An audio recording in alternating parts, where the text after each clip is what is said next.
שלום, היום אנחנו נציג לפניכם כמה מצבים בכבוד המכשירים הסלולריים והמחשבים. בואו נראה מצב ראשון. היי אדם, מה נשמע? הכל בסדר, מה קורה? תגיד, מה אתה חושב על לילך? נכון שהיא מעצבנת? נכון, היא מאוד מעצבנת. היא חושבת את עצמה מי יודע מה. נו, מה לעשות? היא שחצנית. אני יודעת איך לכופף אותה. נו, איך? נעשה עליה חרם כל הכיתה. חרם? למה את מתכוונת? אני כבר פותחת וואטסאפ קבוצתי לכל הכיתה ולא ארשום אותה. ואז, מחר בבוקר, אני אגיד לכולם לא לדבר איתה. את בטוחה שאת מוכנה לעשות את זה? בטח, כל אפשרי בוואטסאפ. אני לא בטוח שזה נכון. תודה לליטל ואדם.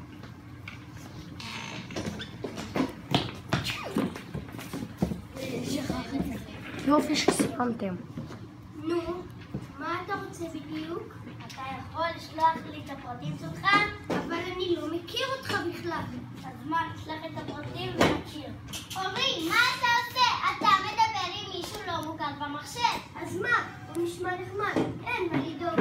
אורי, אתה עדיין לא הבנת שיש הרבה סכנות במחשב. לעולם לא תדע מי מסתתר מאחורי המחשב. אני מנחש שאתם כבר מבינים עד כמה מסוכן לדבר עם מישהו לא מוכר במחשב.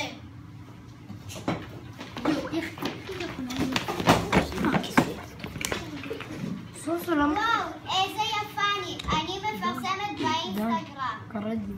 גיא, בוא מהר. תראה איזה מכוערת נעמי. פרסמה את עצמה באינסטגרם. בוא נוסיף לתגובה. לא, נוסיף לשפם וקרניים. רעיון נהדר. קדימה, בוא נפרסם באינסטגרם. תעשה את כל הקטע הזה שוב.